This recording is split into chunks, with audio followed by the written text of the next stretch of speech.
নমস্কার বন্ধুরা, আশা করি সকলেই ভালো আছেন। সিম্পল স্টিচিং উইথ নিরু চ্যানেলে আরেকটি নতুন ভিডিও স্বাগত জানাই। আজকে আমি আপনাদের সঙ্গে শেয়ার করব 44 সাইজের একটি কামিজের কাটিং।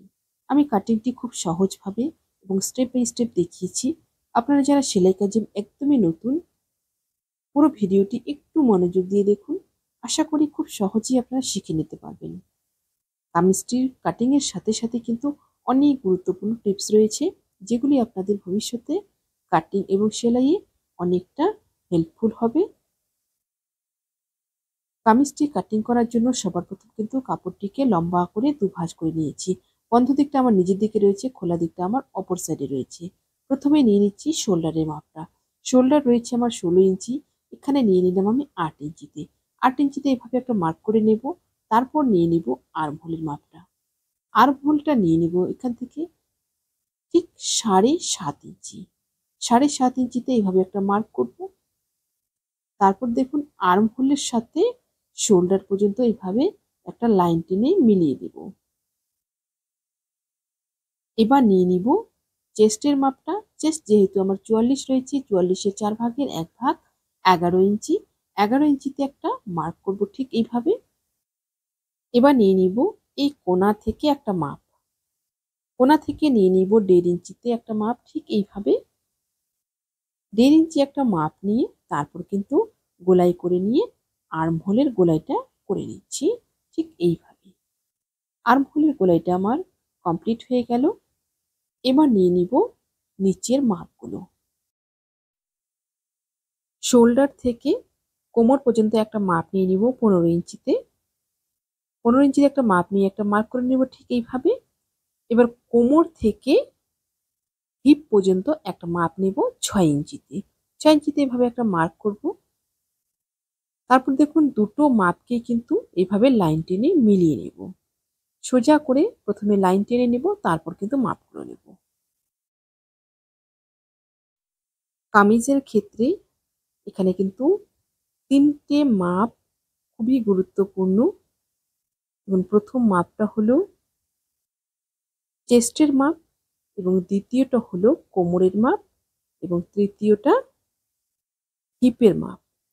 কোমরটা নিয়ে নিলাম আমি 10 ইঞ্চিতে। আপনাদের যা থাকবে সেই অনুযায়ী নিয়ে নেবেন। 10 ইঞ্চিতে মাপটা নেওয়ার পর এবার নিয়ে নিচ্ছি হিপের মাপটা। হিপের মাপটা নিয়ে নিব 11 ইঞ্চিতে। যেহেতু হিপটা আমার 44 রয়েছে, 44-এর 4 ভাগের 1 ভাগ 11 ইঞ্চি। আর কোমরটা আমার 40 ইঞ্চি রয়েছে, 40-এর 4 ভাগের 1 ভাগ 10 ইঞ্চি। এবার দেখুন এই 3টে মাপকে কিন্তু মেলাতে হবে ঠিক এইভাবে। প্রথমে চেস্ট থেকে কোমর পর্যন্ত এইভাবে লাইন টেনে মিলিয়ে নেব শেভিং স্কেল দিয়ে, এবং কোমর থেকে হিপ পর্যন্ত এইভাবে মিলিয়ে নেব। এটা কিন্তু থাকবে আমার সেলাইয়ের লাইন। এই লাইনে কিন্তু সেলাইটা হবে। এবার নিয়ে নিচ্ছি গলার চওড়াটা। গলার চওড়াটা নিয়ে নেব 3 ইঞ্চি। 3 ইঞ্চিতে একটা মার্ক করবো ঠিক এইভাবে। এবার নিয়ে নেব গলার ডিপটা। গলার ডিপটা নিয়ে নেব কিন্তু 6 ইঞ্চিতে। 6 ইঞ্চিতে একটা মাপ নিয়ে তারপর কিন্তু এই পাশ থেকে একই রকম ভাবে 3 ইঞ্চি নিয়ে নেব। 3 ইঞ্চি নিয়ে একটা বক্স করে নেব। ঠিক এইভাবে একটা বক্স করে নিলাম। এরপর রাউন্ড শেপ দিয়ে দিব ঠিক এইভাবে। আপনারা চাইলে এখানে অন্যরকম গলাও করতে পারেন, তবে এটা আমি রাউন্ড গলাই করব। এবার নিয়ে নিব লম্বার মাপটা। লম্বার মাপটা ঠিক একদম মিডিল পোর্শনে ফিতেটা ধরবো। মিডিল পোর্শনে ফিতেটা ধরে সম্পূর্ণটা নিয়ে নিব ঠিক এইভাবে। আমার চ্যানেলে যদি নতুন হয়ে থাকেন প্লিজ চ্যানেলটি সাবস্ক্রাইব করে দিয়ে পাশে থাকা বেল আইকনটি প্রেস করে দিন, যাতে আমি নতুন ভিডিও আপলোড করার সাথে সাথে আপনার কাছে নোটিফিকেশন পৌঁছে যায়। যারা ফেসবুক পেজ থেকে দেখছেন পেজটি ফলো করে আমার সাথে থাকুন। লম্বাটা নিয়ে নিলাম এখানে আমি 44 ইঞ্চি। কামিজটি আমার 42 ইঞ্চিতে কমপ্লিট হবে, 2 ইঞ্চি চলে যাবে সেলাই মার্জিনে। 44 ইঞ্চি নিয়ে ঠিক এভাবে একটা লাইন টেনে নেব। আপনারা যতটা লম্বা রাখতে চান সেই অনুযায়ী নিয়ে নেবেন। 2 ইঞ্চি প্লাস করে নেবেন সেলাই মার্জিনের জন্য। এবার ঠিক একই রকম ভাবে এই জায়গায় কিন্তু আমি 11 ইঞ্চি রাখলাম। হিপে আমার যা রয়েছে সেম একই রকম ভাবে কিন্তু নিচেও আমি রাখলাম। নিচে রেখে এবার হিপের মাপটার সাথে নিচের মাপটা কিন্তু লাইন টেনে সোজা করে মিলিয়ে নিতে হবে ঠিক এইভাবে। এভাবে লাইন টেনে মিলিয়ে নিলাম। এটা কিন্তু আমার কমপ্লিট থাকবে। সাইড দিয়ে নিয়ে নিব 1.5 ইঞ্চি মতো ফোল্ড করার জন্য নিচের দিকে সাইড ফাড়া নিচ থেকে কিন্তু এই 1.5 ইঞ্চিটা ফোল্ড হয়ে যাবে। এবার দেখুন হিপ থেকে চেস্ট পর্যন্ত কিন্তু বাইরের দিকে একটা মার্ক করতে হবে। প্রথমে তো আমি মার্ক যেটা করেছি সেটা কিন্তু সেলাই থাকবে এবং সাইড দিয়ে যে আমার বাড়তি কাপড়টা থাকবে অথবা সেলাই মার্জিনের যে কাপড়টি থাকবে সেটা কিন্তু ঠিক এইভাবে নিয়ে নিতে হবে। ঠিক এইভাবে আমি নিয়ে নিলাম। নিচের দিকটা 1.5 ইঞ্চি মতো, উপরের দিকটা আমার রয়েছে 2 ইঞ্চির মতো। সেলাই মার্জিনটা নেওয়ার পরে তারপরে কিন্তু মার্ক অনুযায়ী কাটিং করে নিব ঠিক এইভাবে। আপনাদের কোথাও বুঝতে সমস্যা হলে আপনারা অবশ্যই আমাকে কমেন্টে জিজ্ঞাসা করতে পারেন এবং এর পরবর্তীতে আপনারা কি ভিডিও দেখতে চান সেটা কিন্তু কমেন্ট সেকশনে জানাতে পারেন।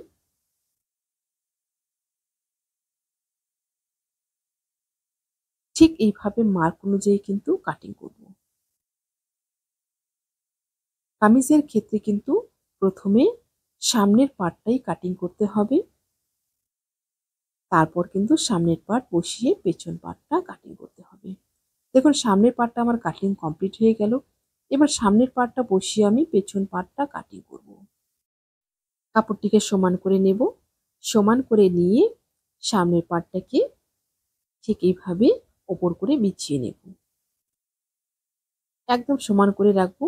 ওপরের দিকটা এখানে একটা গুরুত্বপূর্ণ বিষয়, ওপরের দিকটা কিন্তু 1/2 ইঞ্চি এভাবে বেশি রাখবো পেছন পার্টটার ক্ষেত্রে। এই 1/2 ইঞ্চিটা কিন্তু খুবই গুরুত্বপূর্ণ। এই 1/2 ইঞ্চিটা বেশি না রাখলে কিন্তু কামিজের ফিটিং কখনোই ভালো হবে না। আপনারা লক্ষ্য করবেন কিছু কিছু ড্রেসে কিন্তু পেছন দিকে টান ধরে। এই 1/2 ইঞ্চিটা যখন রাখা হবে না সেই রকম ড্রেসগুলোতে কিন্তু পেছন দিকে একটা টান ধরবে। এই 1/2 ইঞ্চিটা রাখলে কিন্তু খুব সুন্দরভাবে যে কোনো ড্রেসের কিন্তু একটা ফিনিশিং এবং ফিটিংস আসবে। দেখুন ঠিক এইভাবে আমি বসিয়ে নিয়েছি। 1/2 ইঞ্চি ওপরের দিকে আমি শোল্ডারে রেখেছি আর আর্ম হোলটা যা রয়েছে সেটা কিন্তু আমি এখন সমান করে কেটে নিচ্ছি এবং সামনের পার্টটাতে কিন্তু আমি 1/2 ইঞ্চি মার্ক করেছি। এটা কিন্তু কাটিং হয়ে যাবে সামনের পার্টে আর পেছন পার্টটা যা রয়েছে সেই অনুযায়ী কিন্তু কাটিং করে নিচ্ছি। একদম সমান করে বসিয়ে নিয়েছি। নিচের দিকটা একদম সম্পূর্ণ সমান হবে। সমান করে সম্পূর্ণটা আমি কাটিং করে নিচ্ছি।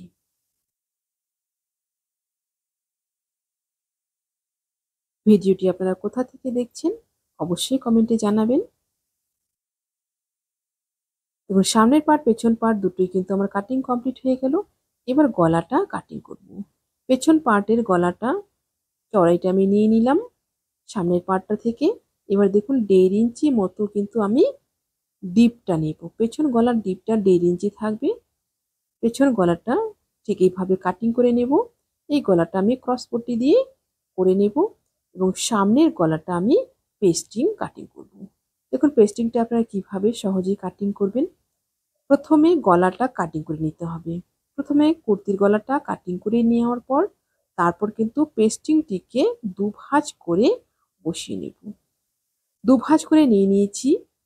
সামনের গলাটা আমার যতটা রয়েছে গলাটার থেকে যেন 2 ইঞ্চি মতো সাইডে বাড়তি থাকে। দেখুন 2 ইঞ্চি ঠিক এভাবে বেশি করে নিয়ে নিয়েছি। এবার গলাটা আমার কুর্তির যেরকম রয়েছে সেই অনুযায়ী কিন্তু এভাবে আমি ড্রয়িং করে নিলাম। সেই অনুযায়ী ড্রয়িং করে নেওয়ার পরে তারপর কিন্তু সাইড দিয়ে আমি 1.5 ইঞ্চ করে চওড়া পট্টিটা রাখবো। ঠিক এভাবে 1.5 ইঞ্চি চওড়া করে আমি পেস্টিংটি কাটিং করে নিচ্ছি। আর সামনের দিকে যেরকম আমার ড্রয়িং রয়েছে সেই অনুযায়ী কাটিং করে নিচ্ছি।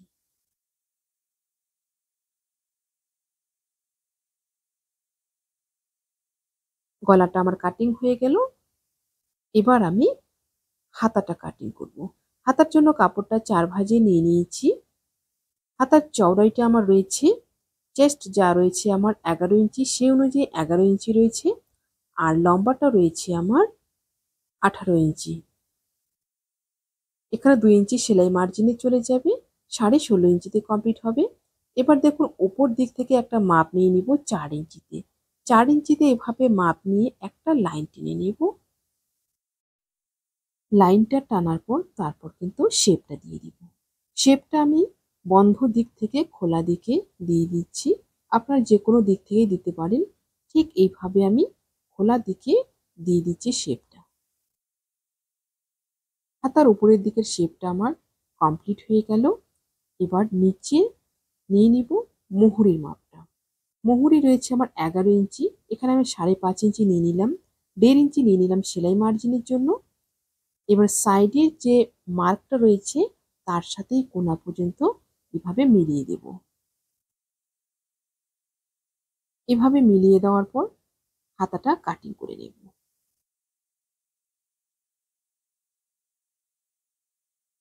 আপনাদের মুহুরি যা থাকবে সেই অনুযায়ী আপনারা অর্ধেক করে নিয়ে নেবেন।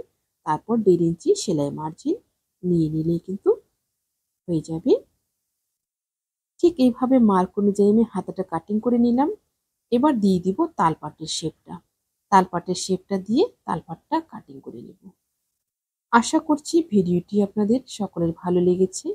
ভিডিওটি ভালো লাগলে অবশ্যই লাইক করবেন এবং শেয়ার করবেন। নতুন নতুন ভিডিও পেতে চ্যানেলটিকে সাবস্ক্রাইব করে রাখবেন।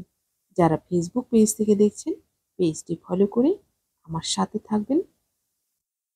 সবাই ভালো থাকবেন, সুস্থ থাকবেন। আজকে এই পর্যন্তই। দেখা হচ্ছে পরবর্তী আরেকটা নতুন ভিডিওর সাথে।